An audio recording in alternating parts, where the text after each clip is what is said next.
여러분 안녕하십니까. 12월 13일 금요일 프레스룸 라이브의 구경호입니다. 자, 12.3 계엄 사태 관련해 어제 예상치 못한 윤석열 대통령의 담화와 여당 한동훈 대표, 여당 의원 간 충돌로 혼란스러운 하루를 보내고 이제 내일 2차 탄핵 표결을 앞두고 폭풍 전야와도 같은 하루가 시작이 됐습니다. 자, 국회 상황부터 살펴보도록 하겠습니다. 정태훈 기자, 자, 조금 전에 더불어민주당 이재명 대표가 기자회견을 했다고요? 네, 2차 탄핵 표결을 하루 앞두고 이재명 대표가 탄핵 필요성을 강조하는 성명을 발표했습니다. 이 대표는 국민 마음속에 12월 3일 악몽이 끝나지 않았다며 비상계엄 후폭풍이 크다고 지적을 했습니다. 또 국민의 명령은 초지일관 한결같고 분명하다며 내란 속의 윤석열 대통령이 당장 물러나야 한다고도 강조했습니다. 특히 민주당은 국민들의 준엄한 명령에 따라 내일 표결에 임할 것이라면서 국민의힘을 향해 직접 이탈표를 호소하기도 했는데요. 들어보시죠. 여러분이 지켜야 할 것은 윤석열도 국민의힘도 아닙니다. 바로 추운 거리에서 지금 울부짖고 계시는 국민들, 그리고 바로 그들의 삶입니다. 부디 내일은 탄핵 찬성 표결에 동참하십시오. 앞서 어제 오후에는 야 6당이 윤석열 대통령에 대한 2차 탄핵안을 공동 발의했습니다. 민주당은 1차 탄핵안은 계엄 해제 직후 발의됐다 보니 기존의 여러 탄핵안을 취합하는 과정에서 실수로 여러 가지 내용이 들어갔다고 밝혔는데요.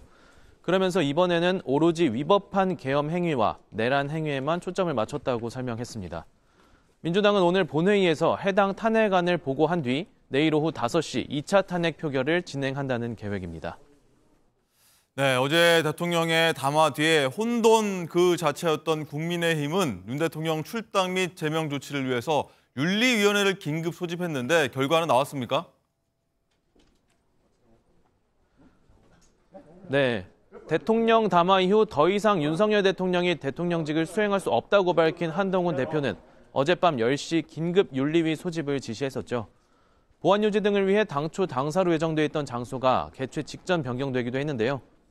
윤리위원회는 대통령에 대한 징계 절차 개시 등에 대한 심의를 시작했다며 사안의 중대성을 감안해 절차를 신중하게 진행하기로 했다고 밝혔습니다. 현직 대통령에 대한 강제 출당 조치는 전례가 없는 만큼 윤리위가 곧바로 결론을 내리긴 어려울 거란 전망이 우세한데요. 대통령 탄핵에 이어 출당 제명을 놓고도 당내 갈등이 심각해지는 가운데 어제 새로 선출된 권성동 원내대표는 오늘 국회의장을 예방하고 임기를 시작합니다. 지금까지 국회에서 전해드렸습니다. 네, 들으신 것처럼 더불어민주당 이재명 대표가 조금 전에 어제 윤 대통령의 담화에 대한 성명을 냈습니다. 다른 내용도 굉장히 많이 있는데 이 얘기 더 듣고 얘기 시작하도록 하겠습니다. 어제 윤석열 대통령은 국민을 향해 광기의 선전포고를 감행했습니다. 추한 거짓말로 자신의 범죄를 덮으려 했습니다. 단 한시도 직무를 수행할 능력이 없음을, 단 한시도 직무를 수행해서는 안 된다는 것을 셀프 인증했습니다. 나라의 주인인 국민에게 총칼을 들이댄 권력자는 단 1분 1초도 국민을 섬기는 1호 모습 대통령의 자리에 앉아 있어서는 안 된다는 것입니다. 네, 황선필 부위원장. 일단은 국민에 대한 선전포고다. 이렇게 일단 이재명 대표가 어제 윤 대통령에 대한 담화에 대한 반응을 내놨네요. 일단 어제 윤석열 대통령의 담화문은 크게 두 가지로 정리할 수 있을 것 같습니다. 첫 번째는 어쨌든 본인이 비상계엄을 선포했던 것은 야당의 폭거에 대해서 경고를 하고 또 국민들에게 알리려고 했다. 그러면 야당의 폭거는 무엇이냐? 예산을 삭감을 하고 그다음에 정부 주요 인사들을 탄핵을 하고 뭐 이러한 내용들에 대해서 야당이 했던 행동들이 위헌적이고 위법적이었다. 그래서 이것을 국정 운영을 위해서 헌정 질서 수호를 위해서 이런 비상계엄 방식으로 국민들께 알릴 수밖에 없었다. 그리고 두 번째가 그렇기 때문에 나는 내란죄가 아니다. 그러니까 국회가 나를 탄핵을 시켜라. 그러면 내가 탄핵 심사에서 유죄인지 무죄인지 내가 다투겠다. 그러므로 나는 자진 사퇴는 안 한다. 라는 걸로 정리를 할 수가 있는데 야당이 보기에는 그야말로 윤석열스러운 담화문이었다라고 생각을 하고 들끓는 민심에 기름을 부은 격이라고 생각을 하고 있습니다. 그리고 아직도 대통령께서는 이 나라의 국민들이 어떻게 생각하시는지 인식차가 너무 큰 것을 보여줬고 때문에 여당의 한동훈 대표가 내란 음모에 대해서 자백을 한 꼴이다. 그렇기 때문에 어쩔 수 없이 탄핵에 찬성하겠다라는 입장으로까지 이어졌다. 그래서 윤석열 대통령의 탄핵이 곧 다가워졌음을 보여주는 사례인 것 같습니다. 네. 이재명 대표는 미국과 우방에 대한 감사 얘기도 꺼냈습니다. 그 내용도 듣고 오시죠. 이 자리를 빌려 일관되게 한국의 민주주의를 지지해 주시는 미국과 우방 국가들의 노력에 감사의 뜻을 전합니다. 국제사회의 성원이 우리 국민에게 큰 힘이 되고 있습니다. 제1야당 대표로서 약속드립니다. 대한민국은 조속히 국정 공백 상태를 매듭짓고 국가 정상화를 이뤄낼 것입니다. 네, 발언만 놓고 보면 이 서정욱 변호사님, 이 이재명 대표가 차기 대선 주자, 대권 주자로서 이미지를 좀 부각하려는 거 아니냐 이런 좀 모습도 보인다는 모습이 나옵니다. 우리 강 위원장님이 이제 그 윤석열 대통령 담화를 보고 윤석열스러운 담화다고 했잖아요. 제가 보기에 저 이재명 대표의 담화를 보니까 한마디로 이제 그 이재명스러운 담화입니다. 지금 본인은 이제 그 항소심 재판이요. 네. 송달이 안 된다고 합니다. 아니 변호인 선임서도 안 됐다고 합니다. 시간 끌기 아닙니까? 그 국민 여론도 많다는 걸 말씀드리고 네. 담화의 두 가지만 지적하면요. 윤석열 대통령이 언제 국민한테 선전포고했습니까? 선관위하고 그다음에 그 민주당이나 조국당 이런 데 그 거대 야당한테 선전포고했다면 이해가 돼요. 근데 국민 전체한테 선전포고했다? 이거는 도저히 말이 안 되고요. 그다음에 그 지금 미국이나 대외적으로 뭐 마치 지지하는 것처럼 돼 있잖아요. 근데 미국의 그 골드버그 대사가 네. 조국 혁신당의 그 김준형 의원이 엄청난 가짜 뉴스를 했에 대해서 명백한 가짜다. 왜냐하면 이게 윤석열 정권은 상종 못한다고 본국에 보고를 했다. 이런 게 그 가짜 뉴스를 퍼뜨린 거 항의를 실명으로 항의를 했어요. 네. 그다음에 이재명 대표하고 면담이 잡혀 있었거든요. 근데 그것도 취소를 했어요. 왜냐하면 이게 탄핵에 힘을 실어줄 우려가 있다. 이게 오늘 일어난 일입니까? 어제 뉴스에 예. 계속 나오지 않습니까? 제 말은 그 저번 탄핵 사유에 오늘은 뺐을 거예요. 내일은. 네. 근데 1차 탄핵 사유에 뭐냐면 이게 윤석열 정권이 한미일 공조 때문에 중국이나 러시아, 북한하고 그 외교가 잘못됐다. 네, 그 부분은 뺀 걸로 지금 나오고 이게 있습니다. 1차 탄핵 사유에 있은 거예요. 여기에 대해서 이게 미국이나 오히려 미국의 소리 있죠. VOA. 네. 그래서 이게 상당히 우려를 표명했습니다. 그러니까 이게 역풍 때문에 이번에 뺀 거 아닙니까? 따라서 이게 그 국제사회가 마치 이게 탄핵 지지하는 것처럼 이거는 잘못됐다는 거예요. 네. 그런데 이제 골드버그 대사가 이재명 대표를 안 만난 것은요, 두 가지 이유가 있습니다. 어떤 겁니까? 예, 첫 번째로는 지금 이 골드버그 대사는 그 바이든 대통령 행정부에서 임명되신 분이라서 지금 정무직 대사들은 사실 교체되고 있습니다. 트럼프 행정부에 따라서. 그래서 본인이 이제 떠나는 사람이기 때문에 안 만난 것도 있고, 그보다 더 큰 이유는 본인이 말했습니다.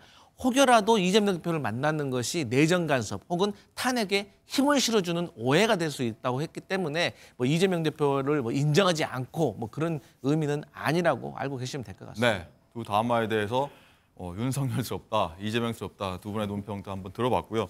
어떤 이재명 대표가 국민에 대한 선전포고라고 했던 어제 윤석열 대통령의 담화 내용 저희가 다시 한번 모아봤습니다. 한번 듣고 오시죠.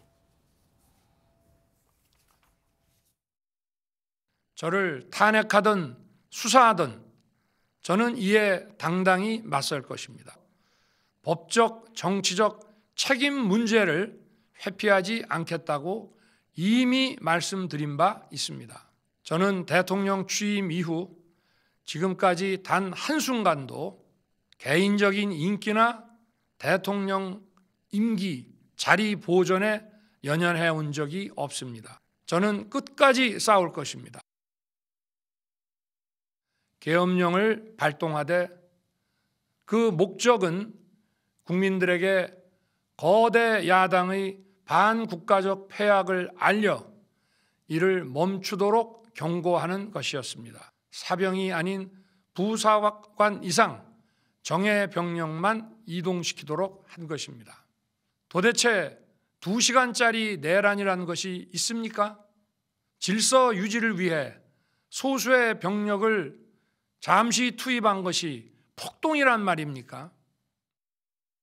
네, 윤 대통령이 이런 담화에 사실 오늘 조간 내용 사실 거의 일색으로 변명 담화였다, 혹은 나아가서 궤변이었다, 이런 사실이 나온 것도 전해드리면서, 자, 윤주원 기자, 일단은 윤 대통령 이런 담화에 어제 한동훈 국민의힘 대표가 1호 당원인 윤 대통령을 제명, 출당 논의하는 윤리위원회를 긴급 소집했습니다. 이 내용 결과가 나왔습니까? 네, 결과는 아직 나오지 않았습니다. 어젯밤 10시에 긴급하게 회의가 여의도 모처에서 열렸는데요.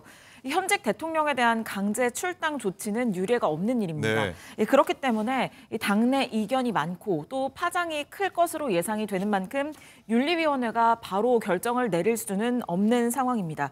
과거 박근혜 전 대통령도 현직에서 물러난 뒤에 한참이 지난 후에야 탈당 조치가 됐습니다.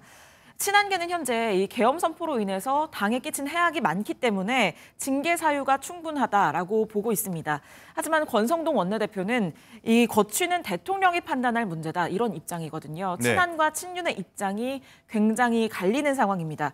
윤 대통령은 계엄 사태 수습을 위해서 당 중진들과 만난 자리에서 본인은 당을 나갈 의사가 없다는 점을 밝혔기 때문에 지금 출당 조치를 놓고 굉장히 당내 갈등이 더 폭발될 것으로 보입니다. 네, 내일 탄핵 2차 표결을 앞두고 당 내에서 지금 이런 일이 벌어지고 있다는 사실 저희가 전해드리고 있는데, 자, 소정욱 변호사님, 어쨌든 친윤 의원들 입장에서는 우리가 배출한 대통령을 어떻게 출당시킬 수 있냐, 지금 엄중한 상황에서 이렇게 맞서고 있어서 뭐 상황이 어떻게 급변할지 모르겠습니다만 윤리위 판단은 그럼 어떻게 나올 거라고 보십니까?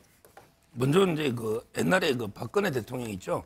박근혜 대통령도 이제 선거 앞두고 홍준표 대표가 그때 향단이를 뭐 뽑았다, 춘향인 줄 알았더니 이렇게 출당시켰잖아요. 네. 그런데 그때 선거가 아마 역대 보수 정당 후보 중에 아마 최악의 큰 차이로 문재인 후보한테 그때 졌잖아요. 정말 박근혜 출당이 뭐게 얻은 게 있나요? 근데 이번에 윤석열 대통령 마찬가지입니다. 지금도 이제 보수 국민 중에는 대통령을 지지하는 분도 많이 있잖아요. 근데 굳이 이걸 이렇게 급하게 밤에 아마 출당을 시킬 이런 게 있나요?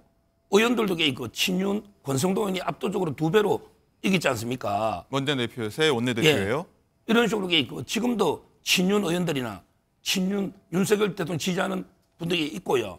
또 여론조사 수치는 제가 언급 원하지만 계엄에 대해서도 또 정당한 사람도 있어요. 이런 상태에서 이렇게 밤에 심야에 기습적으로 대통령에게 쫓아내려는, 그래서 이제 윤상현 의원은요. 네. 한동훈 대표의 심야 쿠데타가 실패로 끝났다. 심야 쿠데타. 예, 윤상현 의원의 발언입니다. 네. 이렇게 평가한 분도 있어요. 저도 이렇게 서두를 일인가? 아직 대통령 맞다 아니다 떠서 성급했다, 이렇게 이런 서두를 이유가 없잖아요. 지금 이제 내일 탄핵될지 안 될지 내일 표결도 지켜봐야 되고, 아직 수사도 대통령에 대해서 시작도 안 됐는데 이런 식으로 바로 심야에 하루도 당에 있으면 안 된다. 이거는 도저히 납득이 안 돼요. 네. 강성필 부위원장 어떻게 보십니까? 성급했다라고 의견입니다. 맞다 아니다는 의견을 좀 보류하신 것 같은데 좀 성급했다는 의견이십니다. 일단 저는 사실 성급하다 뭐 그런 의미보다는 그게 무슨 소용이 있지? 그런 생각이 듭니다.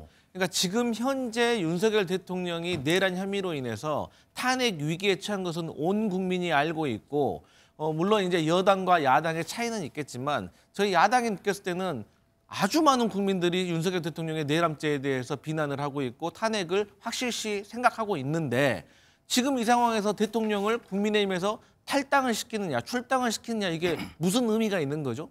그러니까 일종의 윤석열 대통령과 선긋기라고 한동훈 대표는 생각을 했던 것 같은데요.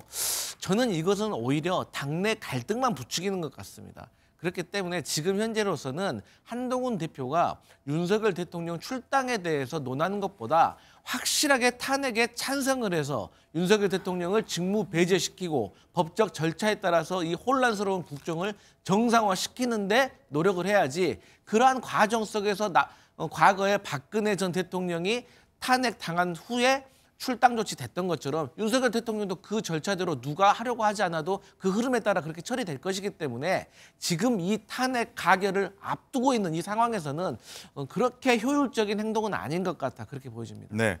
어쨌든 어제 윤 대통령 담화를 두고서 2차 탄핵 표결을 앞두고 이렇게 여건이 분현상을 보이고 있다라는 내용을 전해드리고 있는데 어제 막말과 고성 속 그런 분위기 속에서 권성동 의원이 새 원내대표에 선출됐는데 또 이 한 가지 들고 또 말이 좀 많이 나오는 게 윤지영 기자, 이 어제 의총 전이죠. 권성동 의원이 의총 들어가기 전에 윤 대통령의 담화를 실시간으로 보면서 조금은 당황한 듯한 표정, 반응을 보였어요. 네, 그렇습니다. 사실 어제 윤 대통령의 이 담화문 자체가 기자들에게도 5분 전에야 긴급 공지가 된 사안이었고 네. 내용이 전혀 알려지지 않았었습니다. 그렇기 때문에 권성동 의원도 이 내용에 대해서 전혀 예상을 못했던 것으로 보여지는데요. 본인도 연락을 받지 못한 모양입니다. 네, 그렇습니다. 원내대표 선거가 10시부터 시작이 됐는데 그 선거를 앞두고 저렇게 의원총회장 앞에서 이 김태호 의원과 함께 이제 들어가는 의원들에게 인사를 하려고 기다리는 와중에 휴대전화를 보고 네, 있군요. 담화를 급하게 휴대전화로 보는 내용이 포착이 됐습니다. 이 모습 저희가 준비했는데 영상으로 먼저 확인해 보시죠. 국가 안보를 위협하는 간첩을 잡지 말라는 것. 뭐 하는 거야, 이게? 이게 담화를 지금 오늘 제일 중요한 날. 그러니까 왜 원내대표 선거 앞두고 원내대표 선거를 다 잠식하는데. 그러니까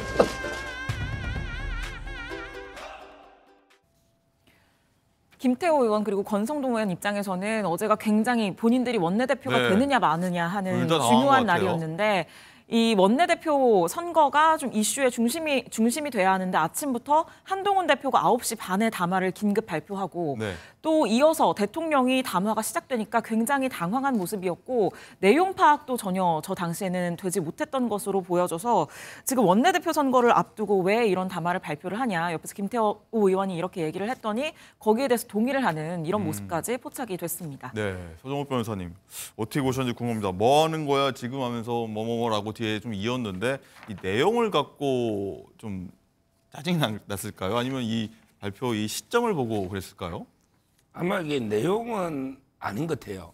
왜냐하면 이게 짧은 시간에 전체 내용을 못 봤다고 그랬거든요. 네. 그렇잖아요. 전체 내용을 이렇게 딱 들어봐야 이게 전체 흐름을 알고 뭐 내용이 잘못됐다. 또 이게 뭐 인정할 만하다. 이게 나올 텐데 네. 잠깐 저 본 거잖아요. 아마 이제 이거 이슈예요. 제가 어제 그 여러 방송 외에도 이제 보수 유튜브도 많잖아요. 쭉 모니터 해보면 어제 대통령 담화하고요. 그다음에 그 한동훈 대표의 그 기자회견 있죠. 이게 주로 화제가 되고 원내대표는 이게 다룬 데가 거의 없었어요. 다룬 데가. 그러니까 이제 그 진짜 중요한 본인들은 원내대표가 중요하잖아요. 근데 그 시점에 딱 담화가 나오니까 왜 이 시점에 이걸 그 하느냐? 시점 그걸 가지고 이게 뭐 지금 뭐 하는 거야? 네. 뭐 이런 거 아닌가? 전체 내용을 이렇게 파악할 지금 시간이나 이게 저는 부족했다 봅니다. 네, 강성필 부원장 상황 궁금합니다. 이건 서정호 변호사님은 이제 내용이 아니라 시점의 문제였던 것 같다고 얘기하는데. 그렇죠. 시점도 중요하죠. 근데 우리가 앞서 화면을 보면 김태호 의원은 미소가 살짝 퍼지는 게 느껴졌고 권성동 의원은 얼굴이 상당히 안 좋아지더라고요. 그러니까 권성동 의원의 속마음은 이거 도둑질도 손발이 맞아야 하지 이런 저는 그렇게 해석이 들더라고요. 왜냐하면 지금 상황을 보십시오. 친한계는 탄핵에 찬성을 해야 된다는 뜻이고 주장이고 친윤계는 탄핵에 반대를 하고 있습니다. 그런데 대통령 담화문을 들어보면 나 자진 사퇴 안 할 테니까 탄핵시키라는 뜻이잖아요. 그러면 친윤계는 이제 스텝이 꼬이는 거예요. 수습 역할을 맡아야 되는데 수습하기 좀 더 어려워졌다. 그렇죠. 받아들일 수 있다. 그리고 한 단계 더 깊이 들어가면 어쨌든 친윤계는 지금 국민의힘이라는 보수 정당을 한번 인공호흡이라도 해가지고 좀 살려보려고 계속해서 자진 사퇴를 유도하면서 시간을 좀 끌어가지고 어쨌든 보수 정치를 좀 이어가려고 하고 있는데 일종의 대통령은 자기 살겠다고 나 내일 안죄 벗어야 되니까 나는 탄핵 심사 갈 거야. 자진 사퇴 해버리면 나의 내일 안죄도 인정하는 꼴이 되고 내가 불명예스럽게 될 거야라고 생각을 하기 때문에 본인 살겠다고 지금 탄핵을 해달라고 해버리니까 권성동 의원은 그동안 이 국민의힘 현역 의원들에게 본인이 원내대표 해야 되는 이유에 대해서 설명을 하고 선거운동을 했을 텐데 이게 스탠스가 꼬이는 거죠. 그렇기 때문에 시점도 중요하고 권성동 원내대표 당시 후보로서는 상당히 난감했을 것이다. 그렇기 때문에 표정이 상당히 안 좋았고 반면에 친한계 대표 주자로 보여졌던 이 김태호 의원 같은 경우 내가 잘하면 이번 선거에서 이길 수도 있겠는데 네. 윤석열 대통령이 오히려 나를 도와주는데 라고 미소를 지었던 것이 아닌가 저는 그렇게 해석해 봤습니다. 알겠습니다. 해석하는데 들어가 봤고요. 보신 것처럼 대통령 담화 이후 국민의힘 당 자체는 굉장히 혼돈에 빠져 있다 이런 내용을 볼 수 있겠는데 중진의 조경태 의원은 탄핵 찬성 쪽으로 입장을 바꿔서 굉장히 좀 많은 지금 말이 나오고 있는데 앞으로는 윤 대통령을 이렇게 부르겠다라고 얘기를 했습니다. 듣고 오시죠. 대통령이라는 사람이 일말의 양심이라도 있다면 지금이라도 적극적으로 좀 내려와야 된다 하는 생각을 합니다. 하여튼 대통령이라는 이름, 대통령이라는 직함도 부르기 싫을 정도로 제 심정은 좀 그랬습니다. 윤석열 대통령이 담화에서 부정선거 의혹 제기하는 윤석열 그분 이야기는 하지 마세요. 이제 윤석열 씨라고 하겠습니다. 그분이 대통령이에요. 네, 소정욱 변호사님. 윤석열 씨로 부르겠다고 하는 내용이 야당도 아니고 여당의 중진 의원이 이렇게 얘기했습니다. 참 이게 저분이 원래 노무현 대통령 밑에 노무현계 원래 그쪽이었어요. 네, 원래는 민주당 계열이었어요. 네. 그런데 국민의힘 보수로 넘어가지고 배지를 여러 번 달았죠. 보수의 그 단물은 다 빼먹고 이제 와서 그 대통령을 배신해서 윤석열 씨 이러면 그 용납하겠습니까? 아마 이제 그 우리 자유우파 보수 국민의 준엄한 심판이 따를 거다 이렇게 보고요. 이제는요 우리 헌법에 의해서 모든 게 정리되는 이런 분위기예요. 계엄도 이제 그 헌법에 따라 선포했고 헌법에 따라 해제했죠. 그러면 그 탄핵도 마찬가지예요. 헌법에 따라 국회는 탄핵 의결권이 있는 거고요. 그다음에 대통령은 헌법 재판을 받을 권리가 있어요. 예를 들어 이재명 대표가 여러 개의 혐의가 있는데 이걸 다 인정하고 나 그냥 출마 안 하겠다. 나 이게 인정 안 하고 재판 안 하겠다. 이렇게 해야 됩니까? 그럼 이게 대통령도 본인 억울한데 그럼 이게 나 재판도 안 받아보고 나 다 하야하고 다 끝내겠다. 이래 해야 됩니까? 대통령은 헌법재판소의 그 내란인지 아닌지 판단 받아볼 권한도 없습니까? 대통령도 헌법에 따라 보장된 권리는 보장돼야 되는 거 아닙니까? 우리나라 헌법학계의 가장 태두 허영 교수 있죠. 허영 교수도 그 계엄은 대통령의 판단 사항이고 내란은 말도 안 된다. 이런 게 헌법학자들이 인터뷰가 줄줄이 나오고 있지 않습니까? 그런데 왜 대통령이 바로 하야한다는 말에 내란 인정하고 나 그냥 구속되겠다 이 말 아닙니까? 그런데 대통령도 헌법재판을 받아봐야죠. 지금 이게 국회 의결은 검사의 소추하고 똑같은 거예요. 심판기한은 헌재입니다. 최종적으로. 따라서 그 대통령을 재판받을 권리까지 포기하면서 무조건 하야해라. 이게 저는 잘못된 공세라 봅니다. 네, 이 얘기는 좀 더 나중에 한 번 더 해보도록 하겠고요.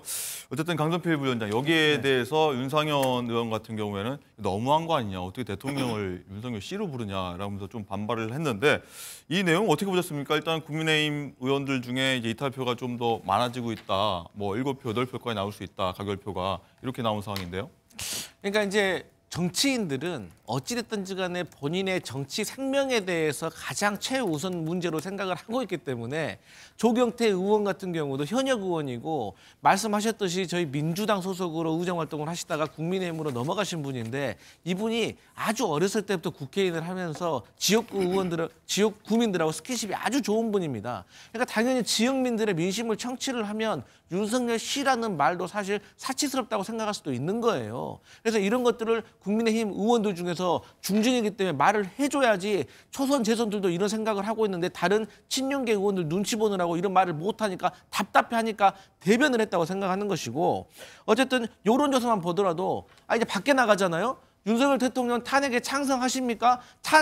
반대한다는 사람 찾기가 어렵고 윤석열 대통령이 말한 비상계엄이 합법입니까? 불법입니까? 할 때 비상계엄이 합법이었다는 사람 찾기가 어려워요. 이제 이러한 문제는 헌법학자 같은 전문가들한테 물어볼 게 아니라 초등학생한테 물어봐도 답이 나올 정도로 상황이 안 좋아졌기 때문에 저는 국민의힘 의원들이 어떤 것이 보수정당, 보수정치를 재건하는 것인지 빨리 판단하셔라. 빨리 국민의힘 붕괴시키고 빨리 다시 재건을 하는 것이 더 빠르고 국민들로부터 사랑받는 길이다. 저는 그렇게 생각을 합니다. 알겠습니다.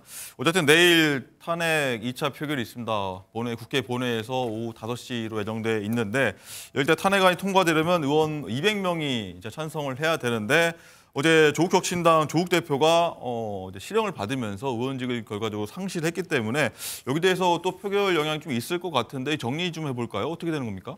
네, 기존에는 이 국민의힘에서 이탈표가 8표가 나오게 되면 네. 탄핵안이 가결되는 상황이었습니다. 그런데 조국 대표가 의원직을 상실하게 되면서 이게 9표로 늘어나는 것 아니냐라는 얘기가 나왔는데 이 조금 전에 전해진 소식에 따르면 이 조국혁신단의 비례대표 다음 순번인 백선희 교수로 의원직이 승계가 됐습니다. 승계가 됐습니까? 네, 그렇기 때문에 지금 여당에서 탄핵을 8명이 찬성을 하게 되면 지금 탄핵안이 가결이 되는 상황입니다. 원안대로 됐군요. 네, 원래는 그 의원직 승계를 위해서는 여러 행정 절차가 있기 때문에 네. 통상 한 3일, 4일 정도 걸리는 이 절차가 있는데 그런데 민주당도 지금 조국혁신당도 이 행정 절차를 좀 빨리 마무리해달라는 요청을 지속적으로 했고 그래서 행정 절차가 굉장히 빨리 마무리가 된 것으로 보입니다. 네. 지금 여당에서 공개 찬성을 한 의원이 이미 7명이 나온 상태입니다. 어느 곳은 뭐 8명이 됐다는 얘기도 있고요. 네, 오늘 그렇습니다. 보도에서는요. 또 일부 여러 언론 보도에 따르면 익명의 초선 의원도 찬성으로 돌아섰다. 그래서 이미 8명이 채워졌다라는 보도들도 나오고 있어서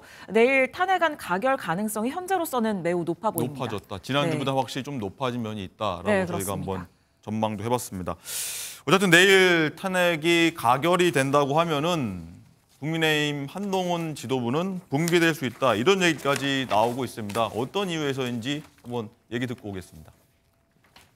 그 탄핵 가결될 경우에 지도부 사퇴해야 된다고 말씀하시는데 그게 또 유효한지 여쭤보고 싶은데. 감사합니다.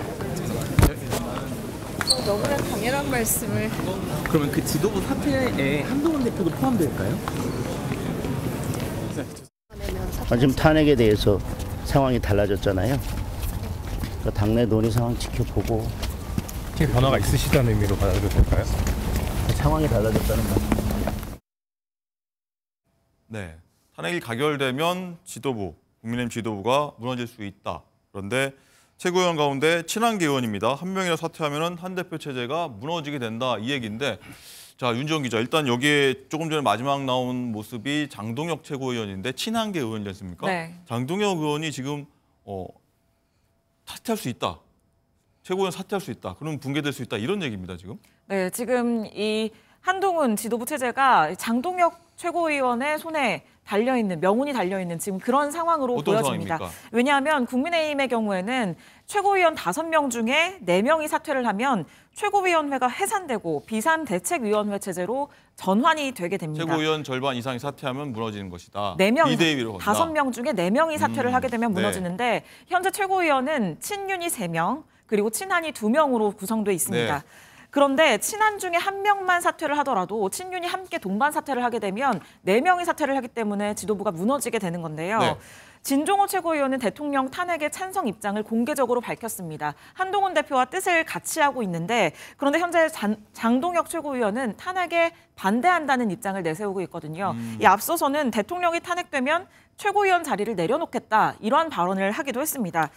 한동훈 대표가 물러날 의사가 전혀 없는 상황에서 이 친윤계는 탄핵안이 가결되는 경우 이 장동혁 최고위원까지 4명의 최고위원이 사퇴를 해서 이 비대위를 꾸리고 이후에 사퇴 수습을 하겠다라는 구상을 하고 있는데요. 그런데 다만 장동혁 최고위원이 이렇게 얘기를 했었지만 최근에는 이 상황이 달라졌다라면서 탄핵안 표결을 어떤 당론이 정해지는지를 보고 거취를 고민해보겠다 이렇게 밝혀서 실제로 최고위원을 사퇴를 할지 이건 아직 미지수입니다. 네, 자 소 변호사님 일단 장동혁 최고위원 같은 경우에는 지난 총선 전후로부터 해서 한동훈 대표와 굉장히 밀착하면서 같이 행보를 이어왔는데 최근 들어 이 탄핵 관련해서 한 대표와 좀 다툼이 있었다, 뭐 고성도 갔다 이런 보도도 있었는데 갑자기 왜 이렇게 변한 겁니까? 입장이? 아마 이제 이분이 판사 출신인데요. 네. 한동훈 대표 이제 해법 로드맵에 대해서 계속 이제 이의를 많이 제기했었어요. 너무 이제 한동훈 대표가 너무 서두른다. 좀 이게 진실을 먼저 이제 밝힌 다음에 차분하게 대응해도 되는데 너무 서두른다. 네. 이렇게 계속 비판적인 목소리를 내왔어요. 근데 뭐 지금 당론을 보고 이제 결정한다잖아요. 네, 저렇게 이렇게 고개를 푹 숙이고 있는 어제 모습도 네. 발견이 됐습니다. 그런데 지금도 국민의힘의 당론은요. 탄핵 부결이 당론입니다. 그런데 당론을 관철 못 시킨 지도부가 그대로 남아있을 수 있을까요? 1호당은 대통령이 탄핵이 됐고요. 만약 통과된다면 네. 그다음에 당론으로 반대인데 당론하고 다르게 탄핵이 통과되면요. 제가 보기에 뭐 지도부는 장동혁은 떠나서 지도부는 존속되기 어렵다. 옛날 박근혜 대통령 탄핵 때도 그랬잖아요. 지금 당론이 바뀌려면요. 의원의 3분의 2가 동의해야 이게 당론이 바뀝니다. 네. 그런데 원내대표 선거 봤잖아요. 권성동 의원이 압승했잖아요. 그런데 이거 3분의 2가 찬성해서 당론이 바뀌겠습니까?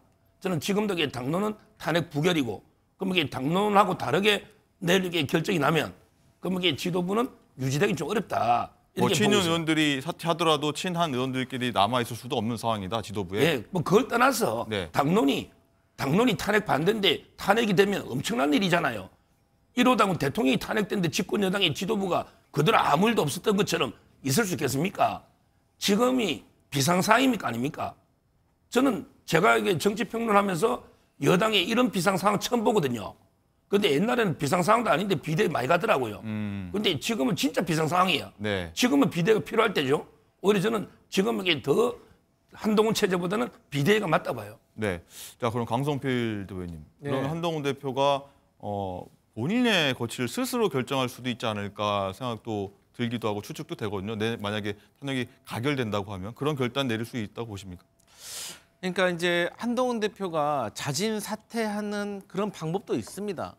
그런데 제가 최근에 이 비상계엄이 발표되고 비상계엄이 해제되는 이런 과정들, 그리고 윤석열 대통령의 탄핵에 찬성이라는 주장까지 나오는 이 일련의 과정 속에서 한동훈 대표가 확실히 정치를 시작한 지 얼마 안 되셔서 원칙과 철학이 좀 부족합니다. 그러니까 원칙과 철학이 조금 정립이 되어 있지 않으면 큰 문제에 부딪혔을 때 사실 많이 흔들리게 됩니다. 근데 고민될 때는 무조건 정도로 가는 게 맞습니다. 그러면 한동훈 대표한테 지금 정도는 무엇입니까? 우리 서정욱 변호사님 말씀하셨던 것처럼 어찌 됐든지 간에 대통령을 배출한 정당의 대표가 대통령이 탄핵됐으면 사실 책임지고 사퇴하는 것이 지금까지의 정치권의 정도였습니다. 그런데 당을 좀 더 깊게 생각을 한다면 만약 한동훈 대표까지 지금 사퇴를 하고 물러나잖아요. 그러면 비대위 체제로 갈 겁니다. 그렇게 되면 권성동 의원이 원내대표이기 때문에 비대위원장을 지명을 하든지 아니면 본인이 비대위원장이 될 수가 있습니다. 그러면 이 국민의힘은 이제 친윤의 당권이 넘어가게 되고, 그렇게 되면 국민의힘이 국민의 눈높이와 맞추지 못하는 길로 갈 가능성이 매우 큽니다. 그것이 첫 번째가 대통령을 탄핵하는데 반대하는 거거든요. 그래서 저는 원래 정도로 따진다고 하면 한동훈 대표도 지도부도 모두 사퇴하는 것이 맞고 비대위 체제로 가는 것이 맞지만, 이 비대위 체제로 갔을 때는 그 국민의힘이 지금 대통령을 감싸고 앉는 그런 길로 갈 것이 뻔히 보이기 때문에 한동훈 대표가 끝까지 남아서 싸우는 방법도 당과 한동훈 대표 본인을 위해서 방법이 될 수도 있겠다, 네, 이런 생각해 봅니다. 알겠습니다. 자, 그럼 측근 장동혁 최고위원은 왜 한동훈 대표와 갈등을 빚고 다툼의 양상을 보이는지 한동훈 대표의 말들 저희가 모아봤습니다. 듣고 오시죠. 윤석열 대통령의 조속한 직무 집행 정지가 필요하다고 판단합니다. 대통령의 질서 있는 퇴진을 추진할 것입니다. 대통령의 직무 집행을 조속히 정리해야 한다. 정지해야 한다라는 말씀드립니다. 그리고 우리 당은 당론으로서 탄핵에 찬성해야 합니다. 네, 한동훈 대표가 이런 말들을 좀 바꿔왔다. 그래서 장동혁 최고위원도 좀 마음에 신경의 변화가 생겼다, 이렇게 볼 수 있을 것 같고요. 자, 그럼 어제 29분에 걸쳐 변명 같은 담화를 했다는 평가를 받는 윤 대통령 얘기도 해보도록 하겠습니다. 바로 대통령실로 가보도록 하겠습니다. 자, 전정 기자, 자, 어제 담화를 발표한 윤 대통령이 내일 2차 탄핵 표결을 앞두고 오늘도 출근을 했습니까? 네, 윤석열 대통령은 현재 한남동 관저에 머무르고 있는 것으로 알려졌습니다. 오늘 오전에 대통령실로 출근하지는 않았습니다. 윤 대통령은 어제 대국민 담화 녹화를 위해 대통령실 청사에 30여 분간 머물렀다가 다시 한남동 관저로 복귀했는데요. 이후 국무회의를 통과한 법안들을 제거하며 대통령 권한을 계속 행사하고 있습니다. 윤 대통령은 김용현 국방장관 후임자로 지명된 최병혁 주 사우디아라비아 대사가 후보자직을 고사하자 한기호 국민의힘 의원을 재지명하려 한 것으로 알려졌는데요. 한 의원 역시 거절했지만 다른 후보자를 물색하며 인사권을 행사할 가능성도 있어 보입니다. 자, 그리고 어제 국회에서 내란 및 김건희 여사 특검법이 통과가 됐지 않습니까? 이전과는 조금 다른 상황이라서 대통령이 이번에도 거부권을 행사하는 겁니까? 네, 윤 대통령이 담화에서 끝까지 싸우겠다는 의지를 표명한 만큼 자신과 김건희 여사를 겨냥한 특검법에 대해 거부권을 행사할 가능성이 있습니다. 다만 내일 2차 탄핵안 표결 결과가 변수가 될 전망입니다. 탄핵안이 가결되면 윤 대통령의 직무가 정지되고 한덕수 국무총리가 권한대행을 맡게 되기 때문입니다. 민주당은 두 특검법을 탄핵안이 가결된 뒤 정부로 이송해 윤 대통령이 거부권을 행사할 가능성 자체를 차단하겠다고 밝혔는데요. 결국 거부권이 한 총리에게 넘어가게 되는 건데 권한대행으로서 거부권을 행사하기는 쉽지 않을 것이라는 관측도 나옵니다. 지금까지 대통령실에서 전해드렸습니다. 네, 내일 2차 표결을 앞둔 윤 대통령 행보 한번 보도록 하겠습니다. 자, 서 변호사님, 조금 전에 전정현 기자가 대통령실에서 전한 거 보면 윤 대통령이 김영현 전 국방장관 후임을 재지명을 검토했다 이런 소식이 전해졌는데 탄핵 표결 이틀을 앞두고 어떻게 보면 군 통수권 행사를 하고 있지 않습니까? 직무정지에서 배제된 건 아닙니다. 지금 어떻게 봐야 됩니까? 제가 이제 그 국방부 정책자문위원인데요. 네. 지금 이게 그 규정이 상당히 문제입니다. 왜냐하면 이제 국방부 지금 차관이 대행을 하고 있는데 국방부 차관이 이제 그 차관급이에요. 근데 문제는 우리 그 군의 사성 장군 있잖아요. 별력의 장관급이거든요. 네. 전부 장관급 지휘관들이 쭉 있단 말이에요. 그러니까 아마 이게 원래 정상적이면 대통령이 최고 통수권자고, 네. 그다음에 국방부 장관이 군정과 군령을 통합적으로 행사하고요. 네. 그다음에 그 합참의장이 군령권을 행사해요. 그다음에 그 참모총장은 군정권만 있습니다. 나뉘지거든요. 그런데 국방부 차관이 과연 이게 그 대통령 장관 역할로 군정 군령을 행사할 수 있나? 이게 상당히 논란이 되고 좀 이게 어렵다는 사람도 많아요. 왜냐하면 이게 직급이 어떻게 차관이 장관급 사성장군을 지휘할 수 있느냐? 이런 게 논란이 있어요. 따라서 저는 국방부 장관에게 그 진짜 중요한 자리잖아요. 북한이 언제 어떻게 침략할지 모르잖아요. 1초도 이게 비어 있으면 안 되는 자리거든요.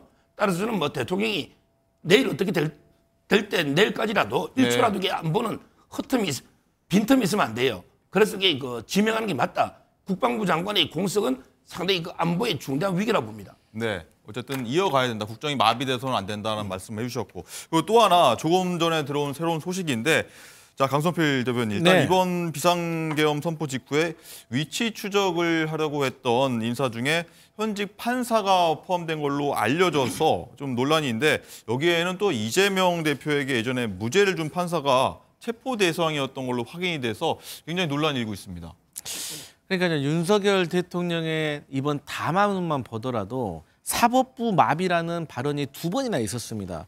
그러니까 판사를 네. 겁박하고 입법 독재를 통해서 국가 사법 행정 시스템을 마비시키고 있다. 이게 대통령의 사법부를 향한 인식이거든요.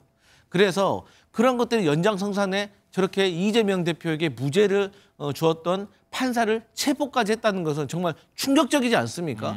저는 지금까지 사법부가 이 윤석열 대통령의 비상계엄에 대해서 입장을 원론적인 것만 밝혔는데 저는 확실하게 규탄을 하는 메시지를 내야 된다. 아니, 비상계엄에 성공을 했다면 사실 사법부는 계엄사령관 통제하에 들어가는 거거든요. 이것은 사법부의 자존심과 명예에도 달린 일이거든요. 그런데 사법부의 마비를 인정하는 꼴처럼 만약에 원론적인 얘기만 한다면 이것은 국민에 대한 예의가 아니라고 생각하고, 더구나 이렇게 김동연 판사를 체포하려고까지 했다는 건 얼마나 충격적인 일입니까? 그래서 저는 윤석열 대통령께서 어제 담화에서도 본인의 어떤 비상계엄이 합법적이었다고 하는데 정말 셀 수 없을 만큼 이런 충격적인 사실들이 계속 앞으로 나올 겁니다. 그렇기 때문에 저는 앞서 윤석열 대통령이 국방부 장관 임명권, 인사권을 지금 행사하려고 했는데 이러니까 빨리 직무배제를 시켜야 됩니다. 그리고 윤석열 대통령이 마지막으로 정말 국가와 국민을 생각한다면 정말 북의 도발에 대비해서 국방부 장관이란 그 중요한 자리를 잠시도 비우기 싫다면 지금이라도 즉각 사퇴하는 것이 그나마 마지막으로 국민들에 대한 예의가 아닌가 저는 그렇게 생각합니다. 알겠습니다. 자, 윤정희 기자, 그러면 이 대법원 측은 여기 이런 사실에 대해서 반응을 내놓은 게 있습니까? 네, 그렇습니다. 이 대법원은 판사 체포 시도가 사실이라면 중대한 사법권 침해다 이렇게 밝혔습니다. 법치국가에서 절대 발생해서는 안 될 일이고 이에 대한 신속한 사실 규명과 엄정한 법적 책임이 따라야 할 사안이라고 지적했습니다. 네. 여기서 중요한 게요. 사실이라면 이렇잖아요. 네. 근데 이런 위기일수록요. 가짜뉴스나 이게 많이 판치니까 이걸 이렇게 철저하게 팩트를 차분하게 따져봐야 됩니다. 네. 지금 대통령이 뭐 인정한 것도 아니고 체포나 이거는 이제 이거 조지호 경찰청장 진술에서 나온 거예요. 네. 뭐 자기가 명단을 찢어버렸다잖아요. 이게 대통령의 뭐 명단이 있는지 이거 찢어버린다는 게 코미디 아닙니까? 따라서 이제 이거 현재 여인영 방첩사령관 거기서부터 진술만 있는 거예요. 아직 물증이나 대통령이 인정이 없어요. 네. 그런데 저는 납득이 안 되는 게 그 위치 추적을 해달라는 거 아니에요. 그런데 이거 한동훈 대표의 자택은요. 유튜브들도 알고 다 찾아갔잖아요. 밤 그 시간에 집에 있지 어디 있겠어요. 이재명 대표 아파트 다 알잖아요. 다 김명수. 따라서 저는 지금도 팩트 체크를 해봐야지 위치 추적을 굳이 밤 11시에 다 집에 있지. 집 주소 다 아는데 그럼 체포조를 보내지. 안 보냈잖아요. 따라서 무조건 우리가 단정적으로 할 이유는 아니다. 대통령이 어떻게 현직 판사를 체포를 어떻게 합니까? 판사 한두 명, 그 말이 안 되잖아요. 네. 이거는 좀 더 신중하게 우리가 팩트 체크를 해야 된다고 봐요. 네, 수사상으로 아마 좀 밝혀질 것 같은데 좀 더 보도록 하겠습니다. 자, 그리고 이번 계엄 사태 관련해서 계엄을 사전에 모의한 것 아니냐 이런 얘기가 나오고 있는데 저희가 어제도 이제 계엄 당일과 며칠 전에 이런 움직임이 있었다라고 전해드린 바 있는데 새로운 뉴스가 좀 나왔습니다. 한 달 전에 아니면 그 이전에 모의한 거 아니냐 이런 의혹이 제기된 부분인데 자, 윤정 기자. 곽정군 특전사령관이 지난달 11월에 부대를 미리 돌면서 지휘관들과 이렇게 식사를 하면서 좀 수상한 행보를 보였다. 이런 의혹이 제기된 겁니다. 네, 그렇습니다. 저희 MBN 이 단독 취재에 따르면 곽정군 특전사령관은 지난 10월 30일 대대급 훈련을 모두 종료시키라고 지시를 했는데요. 네.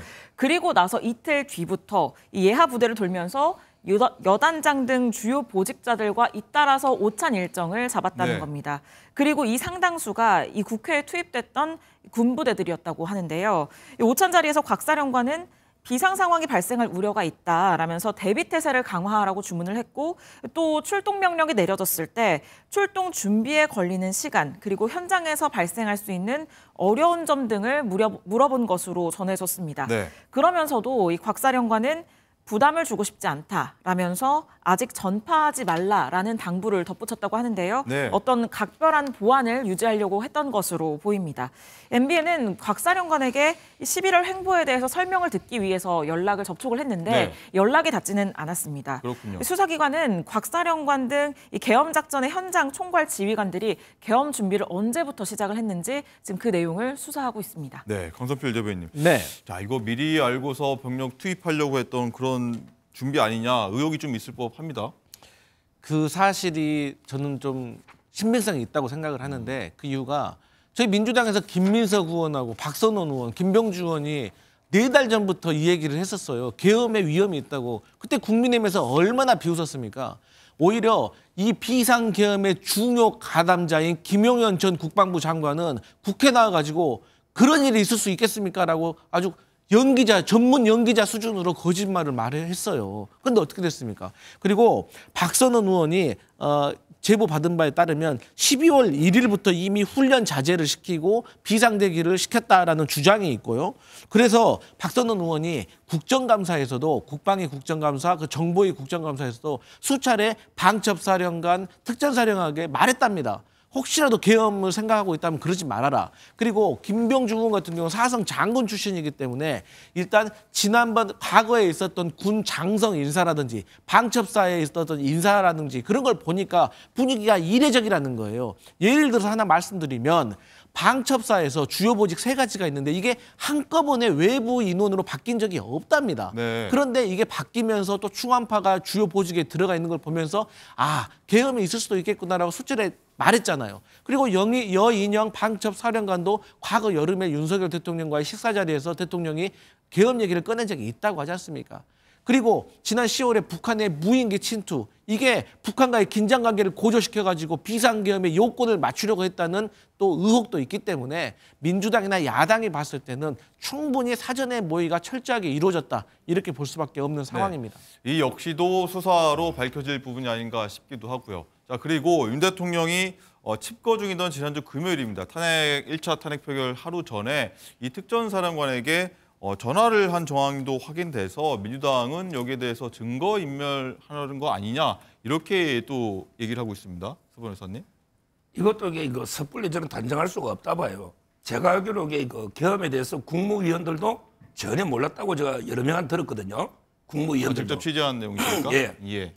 실제 몰랐어요. 아마 그 불려갈 때까지도. 네. 그 가서도 안건도 모르고 간 사람이 많다고 그러더라고요. 예. 그다음에 제가 수석급이나 청와대 비서관 고위직도요. 네. 아무도 눈치를 못 챘거나 몰랐다는 거예요. 심지어 이제 군 장성도 근데 평온하게 그냥 나갔다는 거죠. 따라서 이제 조직적으로 전체 정부적으로 계엄을 조직적으로 준비했다. 저는 이건 아니라고 봅니다. 그런데 그렇게 했다면 이게 이렇게 한두 시간 만에 그냥 헛수라이 끝나겠습니까? 모르죠. 이제 특전사나 방첩사나 김용인 장관이나 일부는 좀 준비했는지는 모르겠는데 네. 아마 이게 정부 조직적으로 전체 당하게 치밀하게 준비했다.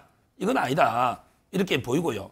그다음에 지금 이게 증거인멸이라는 게 되겠습니까? 벌써 특전사령관이나 다 이미 국회 나가고 계속 조사 다 받았잖아요. 따라서 이제 김용인 장관이 비화폰까지 확보했다고 하지 않습니까? 아마 증거인멸은 저는 어렵다고 봅니다. 네.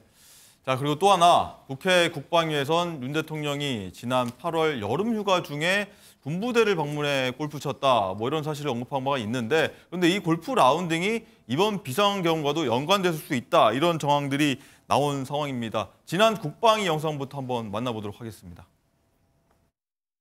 8월 8일, 9일 날도 운동하실 때 그래서 영관급 실무자하고 부사관들하고 같이 라운딩을 하셨습니다. 자, 윤정 기자, 이때 김용현 전 장관이 밝혔던 골프 라운딩이 이번 계엄 모의 상황과 좀 연관된 거 아니냐 하는 좀 정황이 좀 발견된 거예요. 네, 그렇습니다. 이 당시 윤 대통령이 충남 계룡대에서 이 골프를 쳤는데 이 일정을 조정을 했던 게 당시 대통령실 경호처장이었던 김용현 전 국방부 네. 장관이었습니다. 그런데 골프를 함께 친 부사관 등의 소속이 밝혀지지는 않았었는데요. 그런데 저희 MBN이 취재한 결과 이때 윤 대통령과 골프를 친 부사관 2명의 소속이 이 707 특임단이었다는 겁니다. 이 707 특임단은 비상계엄 사태에서 국회 봉쇄에 참여를 했던 부대인데요. 이 계룡대 안에서 선발을 했을 수도 있는데 굳이 차로 2시간 거리에 있는 707 특임단 소속 간부를 선발을 해서 이 골프를 함께 쳤다는 것 때문에 그런 의혹이 제기가 되는 겁니다. 윤 대통령은 여러 차례 군부대에서 골프를 친 것으로 알려졌는데 계엄 모의 과정을 들여다보고 있는 수사기관은 이 군 골프장에서 누구를 만났는지 이 부분도 확인을 할 것으로 보입니다. 네, 이 707 특임단이 국회 당시 이제 화면에 보이시는 것처럼 투입이 됐던 부대인데 윤 대통령이 이 책임자들과 한번 골프를 쳤다, 이런 내용인데, 강서필 대변인, 이게 공교롭다고 봐야 되는 겁니까? 좀 연관이 있다고 봐야 되는 겁니까? 이 까마귀 날자 배 떨어진단 말이 이런 말이잖아요. 아니 그 많은 대한민국의 부사관 중에서 하필 707 특수임무단 소속을 어디에서 쳤습니까? 계룡대에서 친 거 아닙니까? 충남에서 707 특임단이 제가 봤을 땐 그 충남 계룡대에 있지도 않을 거예요. 그런데 왜 여기서 쳤겠습니까? 아무래도 제가 앞서 말씀드렸지만 여러 가지 정황상 윤석열 대통령은 김용현 전 국방부 장관과 영의현 방첩사령관, 쉽게 말해서 이 군 조직 내의 충암파 후배들과 함께 계엄에 대해서 오래전부터 생각을 하고 있었던 것 같습니다. 그래서 어쨌든 우리가 과거 쿠데타 사건이라든가 그런 걸 봤을 때 특전사가 항상 출동을 해가지고 그 쿠데타와 관련된 임무를 수행을 해왔잖아요. 그래서 707 특임단도 사실 이때부터 골프를 치기 전부터 특임대를 이용해가지고 국회를 장악하려고 했던 계획이 있었던 것 같고, 그러한 임무에 있어서 사실 격려 차원에서 했던 것이 아닌가라고 의심이 상당히 깊게 드는 그런 대목인 것 같습니다. 네. 자, 현재까지 수사 상황도 한번 살펴보도록 하겠습니다. 이 윤정 기자, 경찰 서열 1, 2위 경찰청장과 서울지방경찰청장에 대한 영장 심사가 오늘 있습니다. 어떻게 되는 겁니까? 네, 그렇습니다. 오늘 오후 3시에 서울중앙지법에서 영장실질심사가 진행될 예정인데요. 여기에 김봉식 서울청장은 출석을 하지 않을 것으로 예상이 되고 조지호 청장은 영장심사에 출석해서 이 혐의를 소명하겠다 이런 뜻을 밝힌 상황입니다. 조지호 청장 측 변호인은 MBN과의 통화에서 계엄 당일 윗선의 지시에 3차례 항명을 했다라면서 혐의를 전면 부인하고 있는 상황입니다. 네. 조 청장 측 변호인은 국회 출입을 막은 건 맞지만 담을 넘는 사람들은 통제하지 않았고 국회의원 상당수가 그래서 내부로 진입을 할 수 있었다라고 밝혔고요. 또 방첩사의 수사관 지원 그리고 국회의원 위치 추적 요청을 거절했고 국회의원 체포 명령을 따르지 않고 해당 지시를 직원들에게도 하달하지 않았다라면서 지금 혐의를 부인하고 있는 상황입니다. 또 조 청장은 1년 가까이 암 투병 중이어서 현재 건강 상태가 매우 안 좋은 것으로 알려졌습니다. 자. 조지호 경찰청장 얘기를 보면 사실 처음에 비상계엄을 통해서 이 사실을 알았다고 했는데 나중에 보니까 아닌 걸로 좀 나온 부분도 있습니다. 그러고 나서 조 청장이 또 오늘 아침에 나온 얘기인 것 같습니다. 윤 대통령 지시에 3차례나 내가 항명을 하면서 혐의를 강하게 좀 부인하고 있는데 자, 이 내용들은 어떻게 봐야 됩니까? 이 재판 앞두고 좀 방어 차원입니까? 이게 좀 사실이라고 봐야 됩니까? 아마 근데 저런 식으로 저는 대통령 이게 여러 가지 확인 안 된 걸 자꾸 막 폭로식으로 저렇게 진술하는 거는 부적절하다 봐요. 청장이. 그런데 문제는 우리 형법 20조에 보면 이제 그 위법성 조각 사유 중에 상관의 명령에 의한 행위는 조각된다. 이런 이제 그 우리 조문이 있어요. 네. 무슨 말이냐면 이게 그 군인이 명령에 살고 명령에 죽어요. 예를 들어 대통령이 북한의 지금 도발 위험이 농후하다. 이래가지고 비상계엄을 선포했잖아요. 이런 경우에 밑에 군인들이 경찰이나 군인들이 우리가 볼 때 북한이 침략 징후가 없는데 이거 계엄이 말이 됩니까? 이렇게 복종을 안 하면요. 이게 조직이 유지가 되겠습니까? 만약에 진짜 우리 북한 도발이 임박했다. 진짜 위기상 계엄상이다. 이런 경우에 대통령이 지시를 했는데 계엄 선포를 경찰이 안 따르면 그럼 이게 나라가 어떻게 되겠습니까? 따라서 대통령의 계엄 선포에 대해서 밑에 공무원들이 자기들이 적법 위법 판단해가지고 내가 이게 위법하면 안 따르고 적법하면 따르고 이런 게 없다는 거예요. 그래서 이제 그 상관의 위법한 명예에 따랐더라도 원칙은 책임이 위법성이 조각된다. 이게 우리 법책이고 이게 맞죠. 진짜 만약에 북한 도발이 임박한 위기 상황이었다면 밑에 사람이 어떻게 다 심사를 합니까? 따라서 이게 너무 저는 무리한 이게 수사보다는 대통령 계엄 선포를 따른 공무원들까지 이렇게 다 저는 구속 수사하는 게 좀 과잉이 아닌가 이렇게 보고 있습니다. 네. 조지호 경찰청장 조사 내용 하나 더 질문을 드리면 강성필 대변인. 네. 조사에서 이렇게 얘기했다고 합니다. 윤 대통령에게 자기가 이렇게 끝나게 돼 죄송하다고 하자 윤 대통령이 자네 덕분에 빨리 끝났구만이라고 얘기를 했는데 굉장히 좀 구체적입니다. 저는요 개인적으로 조지호 경찰청장이 본인이 대통령에게 3번이나 항명을 했다 이런 식으로 이제 와서 밝히고 있는 게 상당히 비겁하다고 생각합니다. 그리고 본인이 암투병을 하고 있다고 하면 국민적으로 동정의식이 일어나가지고 면죄부를 받을 수 있을 거라고 좀 착각하는 것 같다. 일종의 재판 전략으로 보여지는데 절대 이런 거 우리 사회가 용납해서는 안 된다. 첫 번째로 이 조지호 경찰청장은 계엄이 발령되기 전에 삼청동 대통령 안가에서 김용현 전 국방부 장관, 김봉식 전 서울청장이랑 함께 대통령에게 지시를 받았어요. 그러면 그때 고위 공직자라고 우리나라 경찰 최고 통수권자라고 생각을 했다면 바로 거기서 거절을 하고 나와가지고 사퇴를 말하고 언론에 폭로를 했었어야죠. 그랬으면 이 계엄이라는 사태가 처음부터 일어나지 않았을 거 아니겠습니까? 그런데 그때는 거절하지 못하다가 이제 와서 소극적 참여를 한 것뿐입니다. 어쨌든 간에 국회 통제를 실시했잖아요. 제가 오늘 방송 오는 길에 이 모 언론사에서 이 당시에 국회 정문을 통제하던 경찰의 저는 모습을 보니까 모 당직자, 보좌관이 여성이었는데 왜 내 직장에 나를 못 들어가게 하는 거냐. 왜 막는 거냐 당신들이 어떤 이유로 민주주의 사회에서 이렇게 외치더라고요. 근데 경찰들이 계속해서 막힙니다. 아니 70이 다 된 우원식 국회의장이 할 일 없어서 국회 담벼락 넘어가겠습니까? 저렇게 경찰이 막았기 때문인 거고 결국에는 계엄 해제가 안 됐을 수도 있는 심각한 상황이고 거기에 대해서 조지호 경찰청장이 책임이 없다고 할 수가 없습니다. 그래서 어쨌든 간에 이러한 반성하고 지금 최대한 수사에 협조하는 것은 나중에 양형의 뭐 혜택을 받을 수는 있겠지만 네. 그럼에도 불구하고 중형을 면치 못할 것이다. 이런 말씀 드리겠습니다. 네. 자, 비상계엄을 주도한 혐의로 구속된 김용현 전 국방부 장관 얘기도 한번 볼 텐데 윤정 기자, 네. 수사 상황 지금 어떻습니까? 네, 이 김용현 전 국방부 장관의 이 변호를 맡아왔던 법무법인 대륙아주가 그제 변호인을 사임했습니다. 아, 그렇군요. 네, 김 전 장관을 변호한 데는 변호사 윤리 강령을 준수한 것 외에도 김 전 장관이 1년 동안 대륙아주에서 고문으로 근무한 인연이 작용을 했다면서도 이런 사정에도 불구하고 여러 사정을 감안해서 부득이하게 이런 결론에 이르렀다라면서 사임을 했는데요. 네. 새로 변호인을 선임을 했는데 이명규 변호사를 선임했습니다. 네. 이명규 변호사는 이 전광훈 사랑제일교회 목사의 법률 대리인을 이 다수 사건에서 맡았던 이 변호사입니다.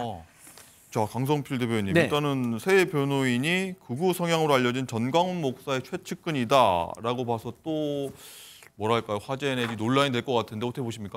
김용현 전 장관은 지금 찬단한 심정일 겁니다. 왜냐하면 이제 변호인 구하기도 쉽지가 않은 상황에 이른 거예요. 여기 법률가이신 서정욱 변호사님 계시지만 그래서 이런 말씀 드리긴 뭐하지만 변호인은요. 변호인을 고를 때는 자기의 입장을 최우선으로 고려해 줄 수 있는 변호인을 선택하는 것이 제1번의 원칙이라고 생각을 합니다.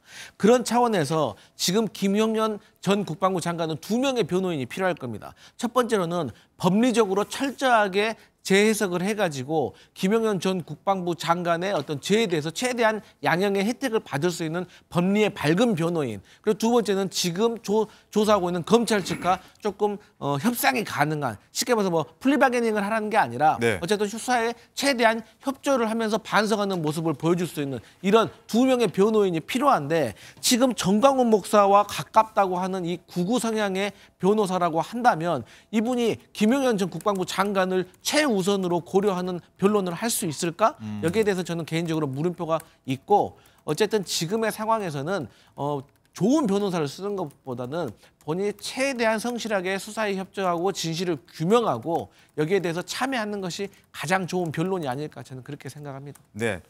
자, 그런가 하면 경찰이 김용현 전 국방장관이 사용했던 보안 전화죠. 이 비화폰이라고 합니다. 보안 전화라고 하는데 추가로 확보한 걸로 드러났습니다. 그런데 윤지영 기자, 이거를 저희가 취재해 보니까 한 대 더 있다. 이런 내용이 나왔어요. 네, 그렇습니다.